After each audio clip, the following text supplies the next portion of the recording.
행복한 부자라는 것은 결국 저의 최종 목적지인 것인데요. 부자라는 거는 이제 우리가 생각할 때 돈이 많은 사람 이런 걸 생각을 합니다. 우리는 돈이 많으면 모든 게 다 완벽할 것이라고 생각을 하죠. 물론 행복까지도요. 하지만 돈은 굉장히 중요한데 그렇다고 행복까지 살 수는 없어요. 물론 행복한데 굉장한 큰 도움은 되죠. 성공은 목적지가 아니라 방향이라는 말이 있듯이 방향은 행복이에요. 행복하기 위해서 돈을 벌고 부를 이루고 성공하고 싶은 것입니다. 그런데 이 성공, 돈, 부에만 포커스를 맞추게 되면 제가 목적지를 잃을 수 있겠죠. 쫓아가다 보면 어딘가로 열심히 가고 있는데 그 끝에 제가 가려고 하는 목적지가 아닐 수가 있어요. 그래서 저는 항상 행복한 부자라고 그 목적지를 명확하게 해줍니다. 잃지 않기 위해서요. 제가 생각하는 행복한 부자라는 것은 물론 저의 행복이 가장 우선이고요. 제가 행복하려면 저희 가족도 행복해야 됩니다. 제가 배우자가 있고 아이가 있잖아요. 그들 중 어느 하나 행복하지 못하다면 저는 절대 완벽하게 행복할 수가 없어요.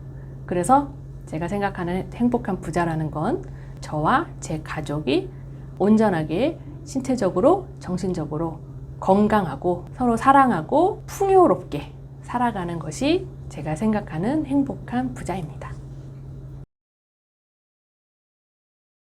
저의 경우 이제 남편이 사업을 시작을 하면서 어떤 이제 이 스토리가 전개가 된 것이거든요. 그런데 그 시점에는 저도 처음 하는 육아로 정말 힘들었던 시기였어요. 그러니까 어떤 총체적 난국이었던 시기였죠.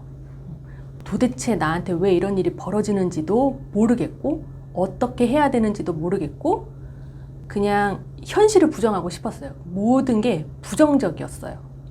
그런데 저는 엄마잖아요. 저는 또 책임감이 엄청 강해요. 아이를 낳았으면 책임을 지고 이 아이가 이 세상을 혼자 살아갈 수 있는 건강한 힘을 길러줘야 하는 것이 부모의 의무라고 생각을 했어요. 그래서 방법을 찾기 시작했죠. 문제는 문제고 문제에 집중하지 않고 그 문제를 어떻게 해결해야 하는지에 좀 많이 포커스를 뒀던 것 같아요. 그래서 남편의 이제 사업을 제가 어떻게 도울 수 있는가를 찾아보면서 처음에는 디자인 작업을 제가 좀 전적으로 해줬고요.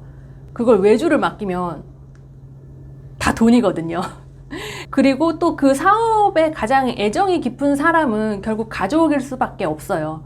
그 사람이 잘 돼야 우리가 잘 되는 거니까 가장 애정을 가지고 작업을 해줄 수 있는 거는 저밖에 없었던 거죠. 그래서 디자인 작업도 제가 해주게 되고 SNS 마케팅도 공부하게 되고 그렇게 하면서 하나씩 좀 제가 도울 수 있는 부분을 돕기 시작했어요. 그렇게 시작한 게 바로 또 공부였습니다.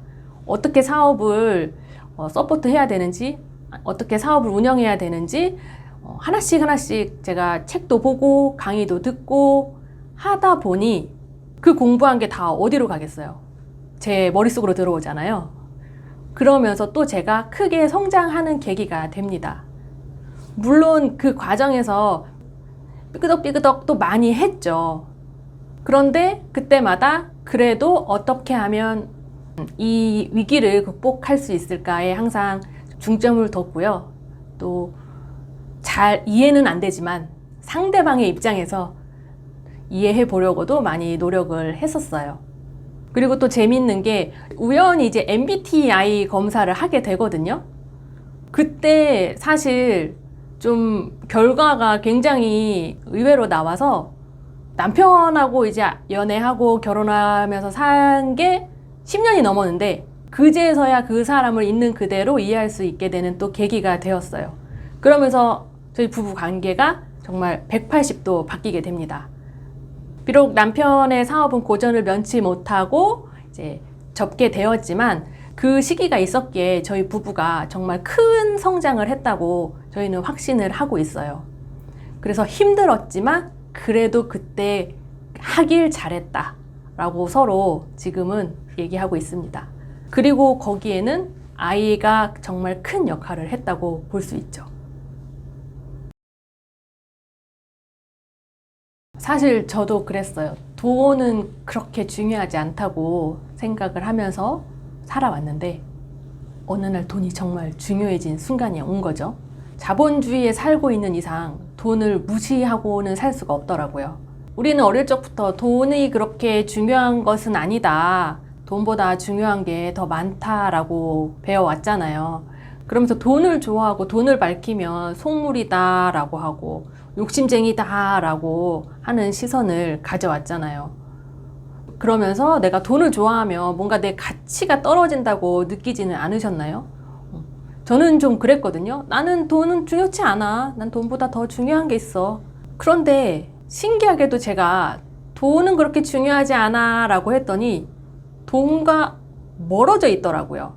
그것을 저는 끌어당김의 법칙하고 연관 지어서 설명할 수 있을 것 같아요. 돈은 중요하지 않아. 돈보다 더 중요한 게 있어. 그러면 돈은? 난 중요하지 않네? 더 중요한 걸 찾아가. 하면서 점점 멀어지는 거죠. 돈이 중요하지 않으니까 돈에 대해 알고 싶지도 않아요. 그러면 돈에 대해 알 기회도 없어지는 거예요. 그렇게 돈이 점점 멀어지면 당연히 저한테도 돈이 점점 줄어들겠죠? 그런데 우리는 돈을 무시하고 살 수 없는 자본주의에 살고 있잖아요. 돈이 없어지면 불안합니다. 통장 잔고가 줄면 제 마음의 여유도 줄어요.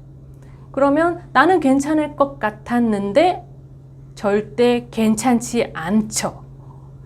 짜증이 나고 불안하고 여유가 없으니까 속이 좁아지고 치사해지고 사람이 그렇게 변하더라고요. 그렇다면 그 돈을 어떻게 대해야 하는가? 돈을 좋아하면 됩니다. 돈을 좋아하는데 그 돈을 탐욕스럽게 좋아하는 것이 아니고요. 돈을 감사하게 그리고 소중하게 여기면 된다고 생각을 합니다. 지금 내가 입고 있는 옷, 깨끗이 씻을 수 있는 물, 이런 것들도 다 하나하나 돈이잖아요. 돈이 없으면 물로 씻을 수 없어요. 지금 시대에 무슨 소리냐 하는데 실제로 그런 분들이 계십니다. 그리고 내가 오늘 한 끼, 커피 한 잔 이런 것도 정말 다 소중한 돈이 있기에 가능한 것이었더라고요. 처음에 저는 그게 뭐가 감사해? 다 있는 거 아니야? 그리고 나는 돈이 없어서 겨우 2,000원짜리 커피밖에 못 마신단 말이야 라고 생각을 했는데 아니었어요. 그 작은 돈 하나하나에 감사하기 시작하면 돈도 나를 좋아하게 될 거고 그러다 보면 돈도 저에게 끌어당겨 오겠죠. 돈에 대해서 감사하는 마음을 가지는 것이 시작이라고 생각합니다.